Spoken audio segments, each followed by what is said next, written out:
Hello again, friends. I'm Merritt Sakata, the executive producer for the Now That You Ask Me. Each time for Now That You Ask Me, we try to have our friends share with us their experiences through life and the things they have learned from that.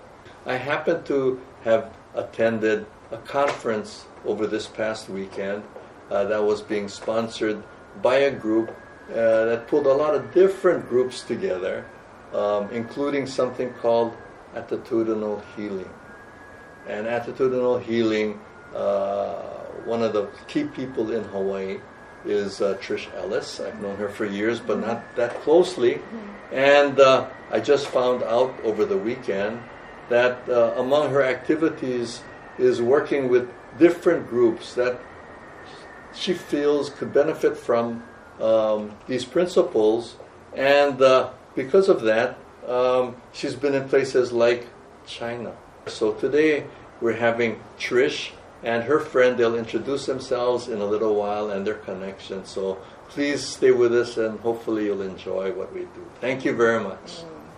We've known each other for a number of years through the organization that Merritt mentioned called Attitudinal Healing International. The organization was founded by an American psychiatrist by the name of Gerald Jampolsky, and he actually started the first support groups for children with cancer back in 1975. I've been connected with Jerry and with that organization since the mid-'80s, and in, I think it was 2012, we were contacted by someone in China. Yes. Who had read Jerry's books. Yeah. Found out about the peer support model that he created and the approach to healing and to life that he developed. And these people who contacted us, Elsa and James, invited us to do some things with people they knew in China. Yes. And so the first time we got together with them was just online. Yes. And I think you weren't there yet. You came later, maybe. Correct. I came later. Yes. And so in, I think it was 2013 was our first time to visit in person. Okay. In China. And then over the years from 2013 through I think 2019, before COVID, yes, we were able to visit China, many different cities, yes, in China. Yes. I think 8 or 10 times we came, yes, to exactly China and offered workshops and trainings, yes, based on the work of Dr. Jampolsky. And so that's how we met. Yes. And I think, attitudinal healing has been a part of my life since the mid-'80s. And it's just changed my perspectives about life so much. And so it's been, for me, a joy to be able to share my experiences and to see how people in China were so open to receiving the message that Jerry yes, has offered us, yes, in a way of looking at hardship and looking at illness, looking at difficult times in our lives, and being able to return to a place of peace, even when we have hardships and difficulties. yes. And so we've been, since we met, learning those things together. Actually, I really appreciate that I have the opportunity to show my appreciation and all the China volunteers, their gratitude to my teacher, to our teacher Trish, to you. So 10 years ago, you came to China, and you plant the seed in Chinese soil, and of the attitudinal healing, and you are not only saying about attitudinal healing, but you are being. So everybody in China, we all know that you were experiencing the cancer, experiencing lots of the very serious life challenges, but you still give the unconditional love to all of us, and your smile is so charming. Yeah, and before I come to US, I just collected some message from our volunteers. What would you like to what would you like to say to Trish? And everybody say, I love Trish. I love her smile. Yeah. So whenever and whatever we met the challenges, difficulties, I will ask, if Trish here, what would she do? Yeah. So I think attitudinal healing. I think Dr. Jerry, Trish, Caroline, Joe, Diane, all our international teachers demonstrate the attitudinal healing. And this really influence our life. Attitudinal healing is not only a word, but a being. Yes, a being means such as listening. And Trish told us, listening is love. So for this year, I have joined the Attitudinal Healing as a volunteer for 6 years, and now I'm the core member, the board member of the China Attitudinal Healing. So I only practice the listening. If I only practice this on purpose, I can find listening is love. Listening can bring the joining of our heart. So I listen, I look at your eyes, I can totally feel what you feel.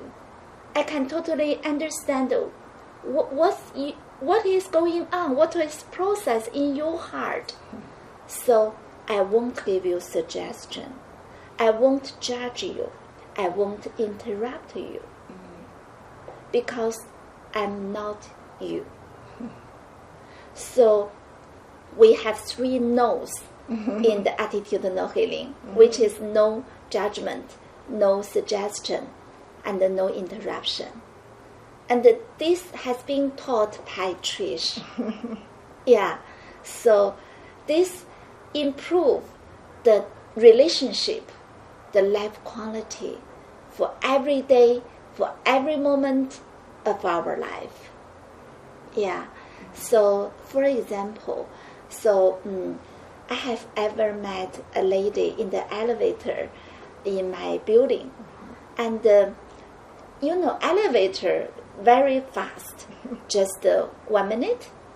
I just smile at the lady, and without saying anything, I just say hello, and I look at her, and then when we get out of the elevator, she just stopped and she said, Are you staying in this building? And I want to say something to you. And then she began to start to work, to talking, to say that, oh, I feel very lonely in this building because my husband passed away 10 years ago, and my daughter went to USA, and in this building only myself.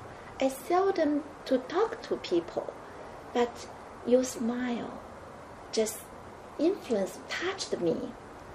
And then I just listen. For around 40 minutes, I didn't say any words. I just listened.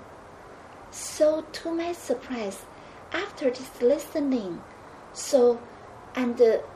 we start to get together. We start to meet with each other. I come to her house, she come to my house, and after that day, I invite her to dinner to my home, and I'm so fortunate.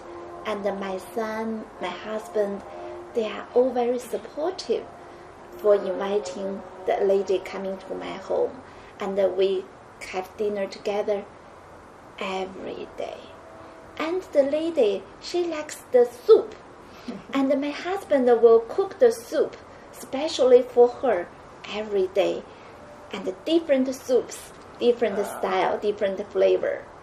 So this really let me know that only listening with love can really make the real connection, the joining with people in heart. So I do appreciate attitudinal healing.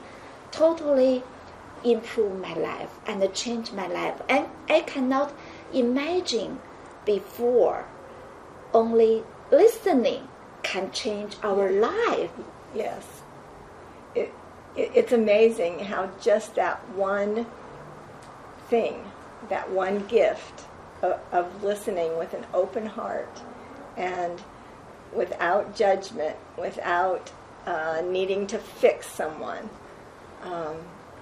just listening, Yes, can change so many things and can allow relationships to blossom in ways that, we think it's very complicated to create relationships with people we don't know, or that people we don't have so much in common with. But just that one practice of listening with love can make all the difference. yeah. And I'm wondering, that story is so poignant to me because I've known you for some years, and I see what a caring person you are. But I'm wondering if in the past you would have done the same thing when you met that woman, or is this a new way of being with people for you? Absolutely, this is a new way.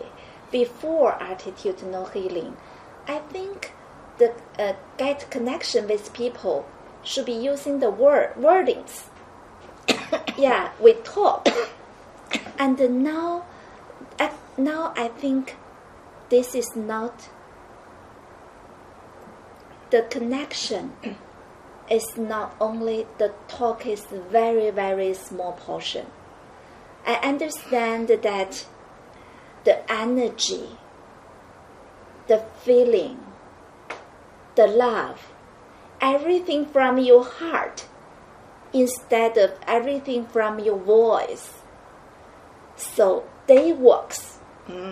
Even today, Trish, you just guide us practice. The practice is that we say nothing. We keep silent and make connection with the others. We just use our eye contact. We just use eye contact, and then we talk. We use our heart to connect with people. So attitudinal healing totally changed my mind. I open my heart. I know, rather than words, our body language, our heart, the love from our heart. This is the tremendous message. You don't need to anything, even one word. The people will know. I would like to say that attitudinal healing to let me know that the best gift we give the others is to allow people to be who they are. Yes. Yeah, and this is I think the highest energy to give the respect to people. Previously, I think if we give some gift physically to people, that would make connection. I think this is the only way. But now I understand the best gift we give to the world is the best ourselves.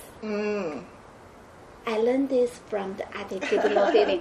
I learned this from Trish. I love that. I love that. Yeah. You know, I'm remembering the first time I came to China. Yes. You know, I really didn't know people from China before that. And I had some stereotypes in my mind about Chinese people not feeling comfortable sharing emotionally. You know, so I had some expectations the first time I came that our work might be challenging because we were always inviting people to look at their own feelings and to share their feelings and, you know, to feel free to talk about how they felt inside. Yes. And so I wasn't sure how the people in China would respond to that. Sure. I thought maybe they wouldn't like that. Sure, sure. And I was pleasantly surprised by, you know, I think the first workshop we did there was like a three-day like introduction to attitudinal healing. Yes. And by the middle of the first day, people were standing up to share, crying, you know, talking about their lives and, you know, the things that were challenging to them and, you know, how, you know, they wanted to have more peace. They wanted to have better relationships. They, you know, they wanted to feel better about themselves, have more confidence. You know, all the same issues that every human has everywhere. And they were perfectly willing to talk about it and to share it and to receive support, to be heard, you know, by the other people in the group. And I think that experience really helped me see that whatever expectations I have of people based on whatever, their cultural background or where they live, or I can set those aside. So the people in China really showed me that in a very dramatic way, that none of those assumptions about people matter at all.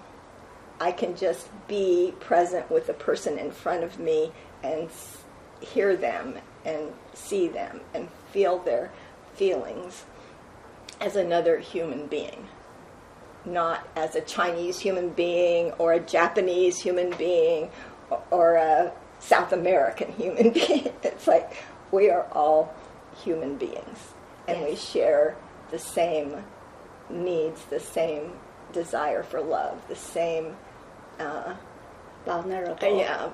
Needing, important to be heard. All of those basic things that every human being wants. It doesn't matter where we live. We all want those things. And we can learn to give them to each other.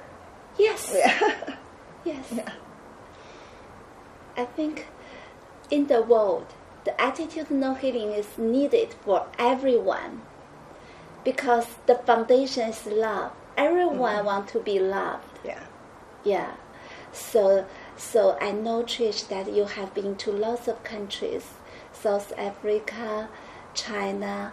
So lots of people, even maybe you don't know them, but they know you. So especially in the COVID-19, you conduct 3 online live streaming for the Chinese audience. Yeah, and the topic is the listening with intention. You know, now when I come to people, they say, "Oh, you come to Trish. Please carry my regard to Trish."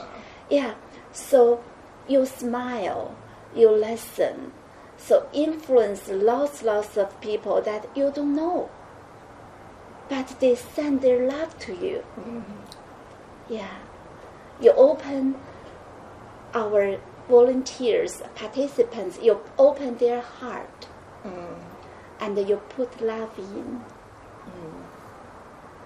Yeah, I think everyone wants a reason to open their hearts. You know, sometimes because of the difficulties of life or, you know, the circumstances, we think that we can't have an open heart, that it's too risky, it's too scary, that we might be hurt if we open our hearts. But I think when people have the opportunity and feel safe enough to open their hearts, then everyone will open their hearts. You know, it's just providing a place where that opening exists and that safety is possible. And I think that's what attitudinal healing offers, is, you know, a way of being with each other that allows us to create a space that's safe enough for people to be honest, to share what their true feelings are, without being judged. Yes.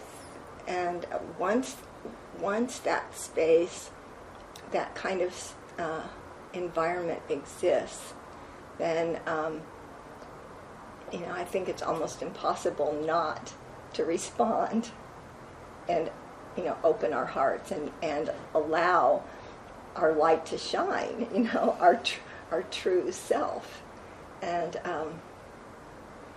I think even, you know, back in the beginning, when Jerry just brought a small group of kids with cancer together, that was the main purpose at that point, was to provide a space where they could talk about the things that were important to them given their illness and their situation, you know, because their parents were too afraid, you know, the kids didn't feel like they could be honest with their parents because they didn't want to hurt them. They didn't want to ask, you know, am I going to die? Is it, you know, what's it like to die? They couldn't ask those questions. And so Jerry's wisdom was to bring them together so that they could learn to support each other. And I think up until now, 50 years later, that's still the reason we get together, is to support each other, to be honest, to support each other, to love each other, and that's enough. I think the peer support group, the meaning, the significance is really a lot, means a lot. So if people come to the support group, so first the guidelines provide us the safety environment, as you mentioned just now, and the 12 principles give us the lighthouse. Exactly. Yeah, for our life, the lighthouse for our life. Yes. And the story that the people show their vulnerable story, and so that we could mirror with each other. Oh, you have the vulnerable moment. Me too. So do I. I also have the vulnerable. I also have the challenge. Yeah, I also have the ugly moment. Yes. Yeah. So, and the people, they don't need to know the psychology. No. They don't need to know this. But they can support each other because we are the same. Yes. And the foundation of no judgment, no interruption, no suggestion, the foundation is that we believe the inner wisdom. Yes. We believe the inner peace in the people's heart will guide us to the center of our life. So this is brilliant. This is the great wisdom of the human being. So when we deliver this message to the people about the peer support group, the Chinese people, they feel amazing. And then now we bring the peer support group to the communities, prisons, temples, hospitals, everywhere, even at my home. Yes, because my sister is also the Attitudinal Healing volunteer, and she has been trained as the facilitator. So even when we have the conflict at home, when I have conflict, a different opinion with my sister, we will do the peer support group. We will follow the whole process. We will also read the principles, the guidelines. We will also do the joining at the very beginning. And we will also do 3 no's, that no judgment, no interruption, no suggestion. And every time, it will bring us back to our center of heart. So it works everywhere. All levels, yes. All levels of life. Yeah. I love that. Very powerful. Yes. Yeah. Because I think in the groups, besides being a safe container for everyone, however they are, to be accepted there, we're also, supporting each other to find out what does it take to return to inner peace. Whatever's happening in my life, if it's an argument with my sister, if it's if I have an illness like the kids at the beginning, whatever it is, how can I be in this situation that life's presenting and still find that peaceful place in me? And like you said, it's not through giving advice, it's not through some formula, telling people how to do this and that. It's simply listening and trusting each person, that all of us know the answer to our problems. We can find that answer in us. Like you said, our inner wisdom is what we can count on. We don't need other people to tell us, you should do this, you should do that. We have people there who have open hearts and open minds and trust us. Yes. Trust us. Yes. And there's something magical about being trusted. Yes. Yeah. And another very good example is that my sister's daughter, she actually is facing a very big challenge, which about her eye. Her eyes has some the very serious disease, and may cause us to blind.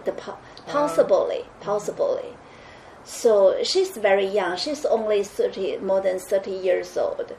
So she feels, my sister feels very frightened. Yeah, she's very frightened about this. And the daughter, she's so young. She also has 2 children. And she feels very stressed about the children, about her eyes problem. So at this time, I just tell her, would you like to join the peer support group? And then, not one time, I just casually tell her invite her several times. Eventually one day she said, I will follow you. And when she come to that peer support group, and she just opened her heart, she cried. And she feels so relaxed. She feels that previously, in order to, she has 2 children. They were very young, only 4 months and and 5 very years young. old. Yeah. There's lots of the housework. Yeah. So she feels very lots of the pressure, the stress on her. And after she joined the peer support group, she feels released. And then she take initiative to join the peer support group afterwards. And then now she said, I want to be your trainer. I want to be the attitudinal trainer. I want to extend the love to others. Now she feel sunshine every day rather than she worry about the blind problem, yes. worry about her children every day. She changed a lot. Nothing changed, but her view changed. Yes. Her mindset changed. Yes. I do appreciate this family. Yeah, it sounds to me like the one of the shifts that she had maybe was from focusing on just her problem and the challenges of her own life, which are serious, but she was able to then use that to be of service to somebody else and, to help someone else. And there's such a different energetic experience when, at least in my life, when I can make that shift. When I'm just worrying about my own problems or my own health, or then I start closing inward. But when I can think about, well, even whatever I'm dealing with, I can still support somebody else, and my focus is on serving and supporting, it opens up a place in me that's very different. And my own problems kind of, can be set aside. And I think that's one of the things for me that attitudinal healing has really given me is seeing the value not only to myself but of others, of making that shift in my perspective. Even like in the conference this week, someone was talking about using our hardships as medicine. Yes. In the process of our hardships can be also our healing path. Yes. And that's very true for me in my life. I think over almost 40 years now, I've been in attitudinal healing groups, and I've had the opportunity for most of that time. I was perfectly healthy. And I had the chance to be with people who were experiencing serious illness and watching how they managed and watching how they could shift their attitudes when, from worrying about their own problems to supporting others and finding peace and using their circumstance for positive purposes and to find meaning in hardship, finding meaning in their process of being ill, or even finding meaning in their process of dying. And I think, sometimes people aren't motivated to make an internal shift until a crisis happens. Sometimes crisis can motivate us, and that's certainly true in my life. I've been motivated by crisis often. But one of the gifts I've received from being with people through the attitudinal healing, in the attitudinal healing world, is being able to see the value of making those internal shifts within myself, choosing peace, choosing connection as opposed to separation, finding out how important it's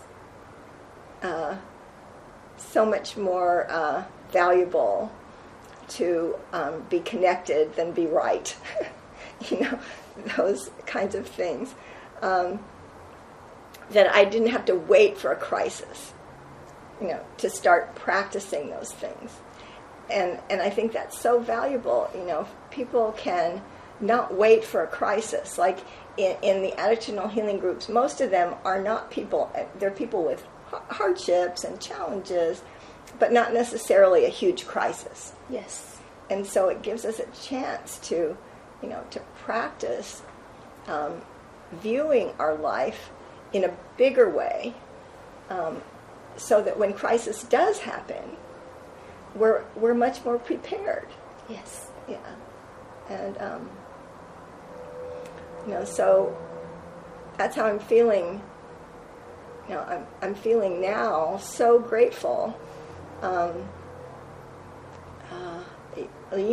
I've been dealing with cancer this time around for about 4 years, and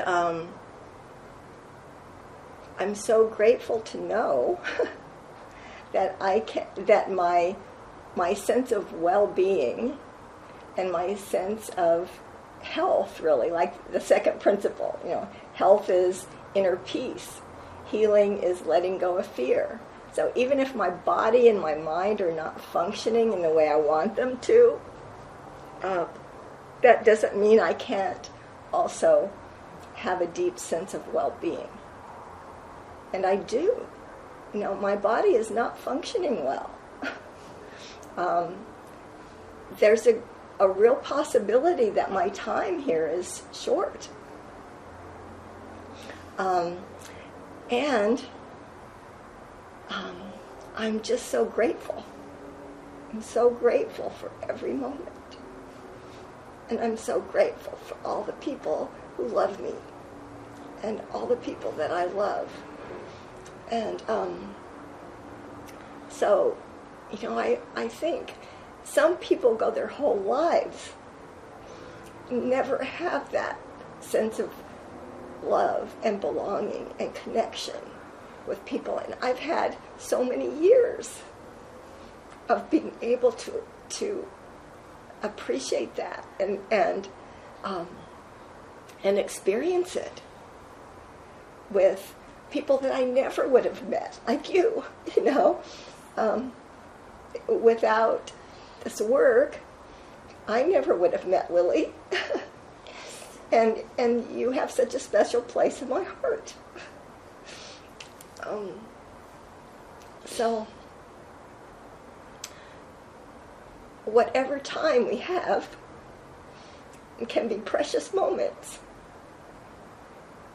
And it doesn't matter if our bodies are cooperating or not. We can still have precious moments and still be grateful for life and still have awe with the amazing nature that we have here in Hawaii and in the world. So I'm really grateful for you. I'm the lucky for having you as my teacher in my life. You, Trish, you are my life teacher.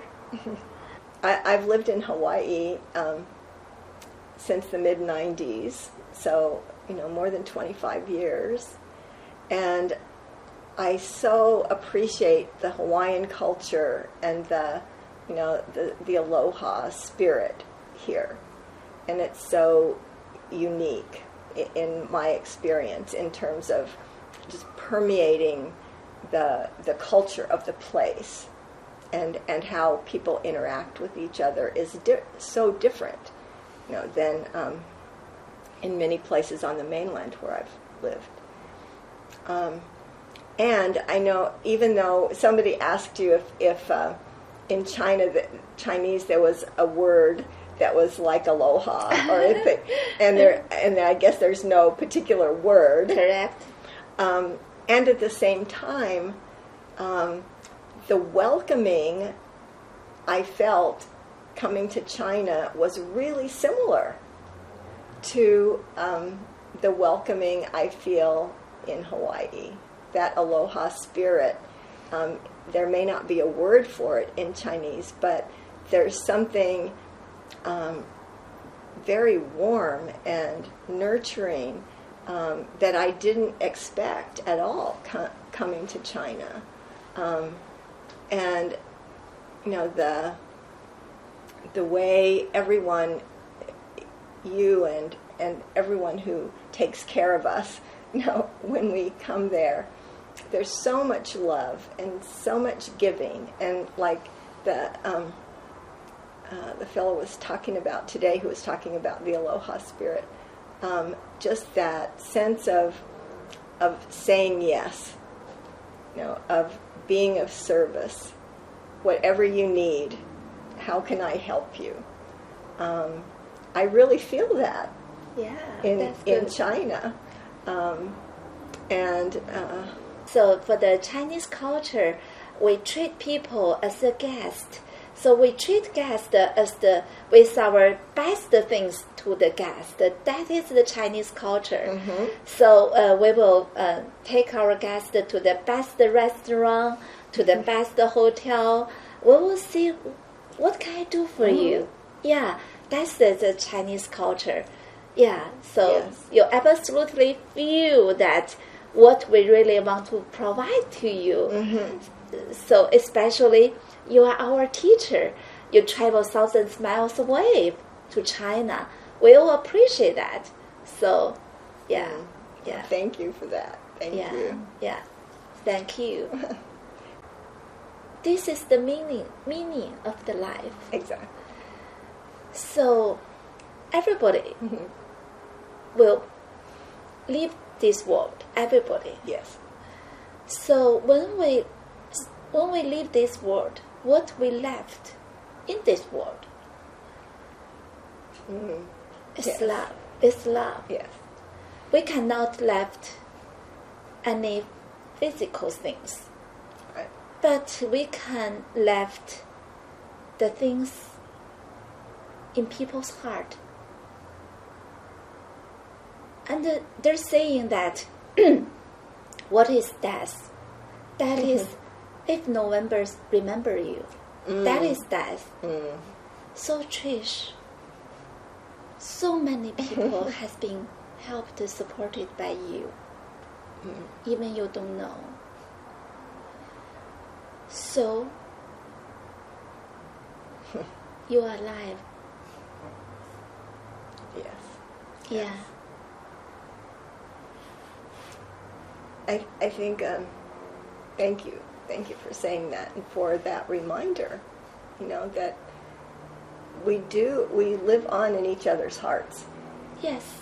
You know, and I think, you know, when my daughter died, 10 years ago now,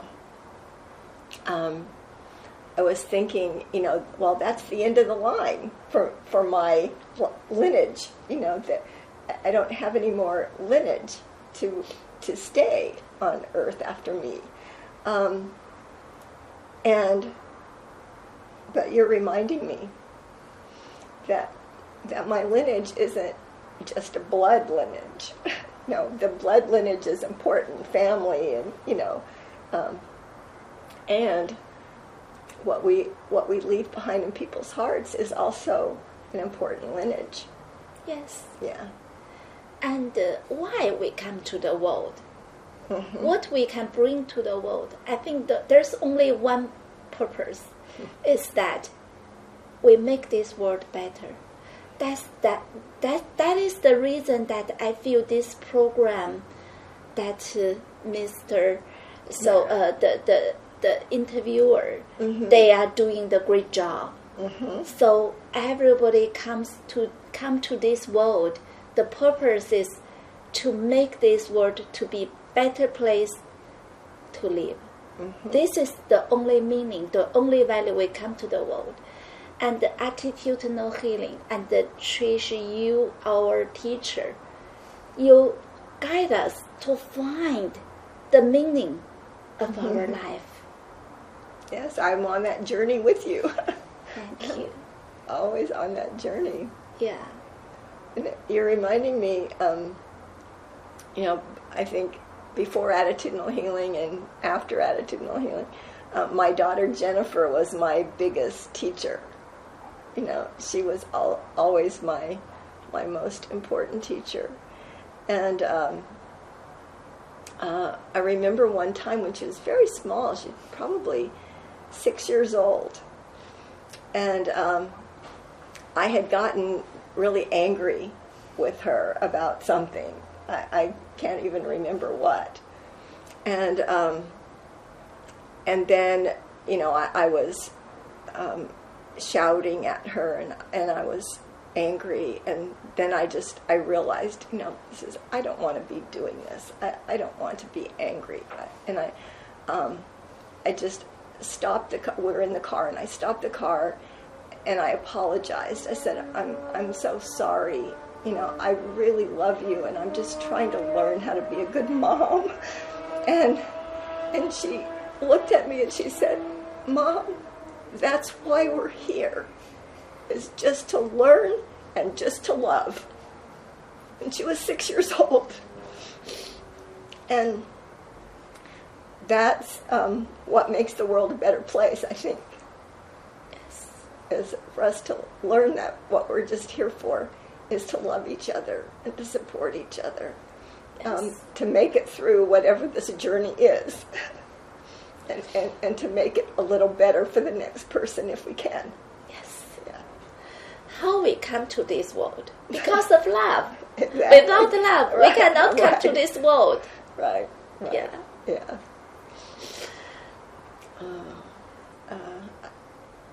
I think I remember before Attitudinal Healing, I was in the corporate world for a long time. Yes. And whole different way of being, and you know that because you were in the corporate world, yes. For a long time too. But I remember one. It was actually a vendor, a person coming to sell me something in the company, and most of the people who came to sell me something were there to sell me something. They were trying to just tell me how good their product was, and why I should buy things from them. And this one person, there was something about him that I realized after he left, that rather than thinking, oh, he's cool or whatever, he made me feel better about myself. There was something about the way he interacted with me that made me feel better about myself. And it was at realizing that at that moment, it was like, that's how I want to be with people. When I leave them, I don't want them to think about me. I don't want them to remember me. I want them to feel better about themselves. I want to see the magnificence in every person that I connect with. I want to see their goodness. I want to see their magnificence. And I want to learn how to reflect that back to them so they know. So and I think out of that is how I got connected with other kind of work, with attitudinal healing and other things. But and I think, that's what we learn together in attitudinal healing, is to recognize, the essence of the person we're with. Yes. Not like in Jerry's language, he used to say, see the light and not the lampshade. Yes.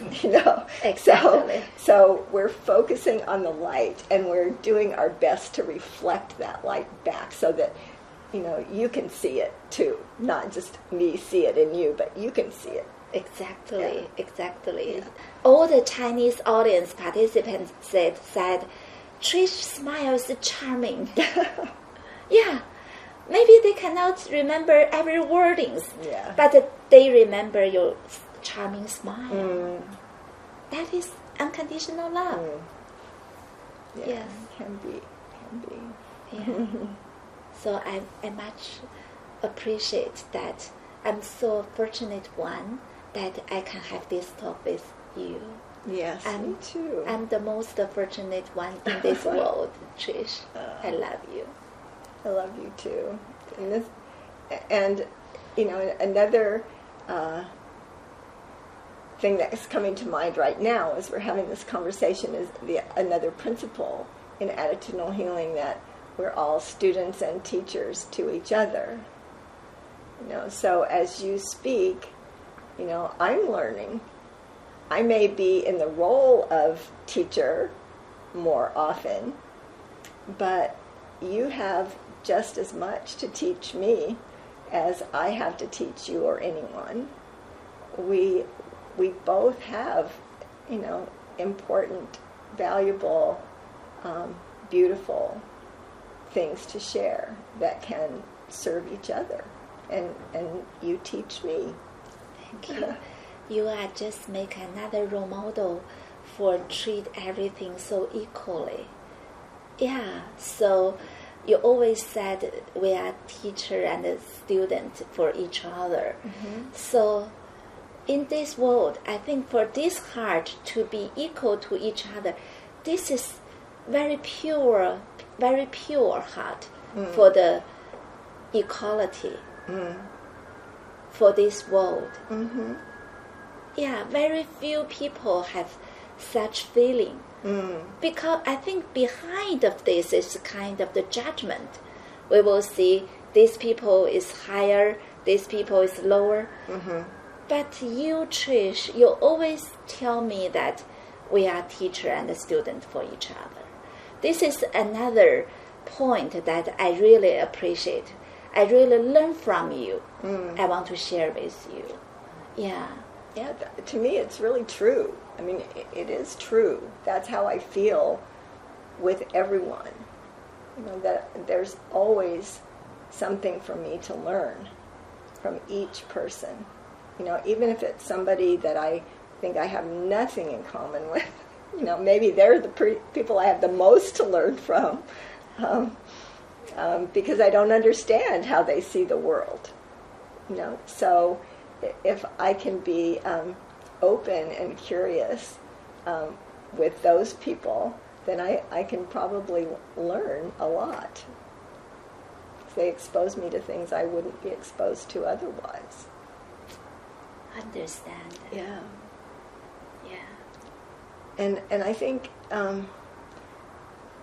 sometimes when people hear us talking about, just extending love and, having open hearts and, all things might seem, I don't know, like not realistic. You must have a really easy life, if you can just focus on that, but I have a hard life, so, I have to think, I cannot do that. Right. But I think, what I've seen with attitudinal healing sometimes is just the opposite. People who have gone through so many hardships and come out the other side are really more open-hearted, and less afraid, more courageous, because maybe they've been supported along the way somehow. But even like at the conference, there were people who had been through, just unspeakable harm from others. Things that I certainly never have encountered in my life. And I saw a joy in them, and a lightheartedness and an openness to life that was so inspiring. That they could have experienced, those kinds of abuses and those kinds of just terrifying experiences, and still made the choice to love, still made the choice to forgive themselves, to find joy in life, and to live their life fully. And that was just really an inspiration to me this week, was to hear those stories.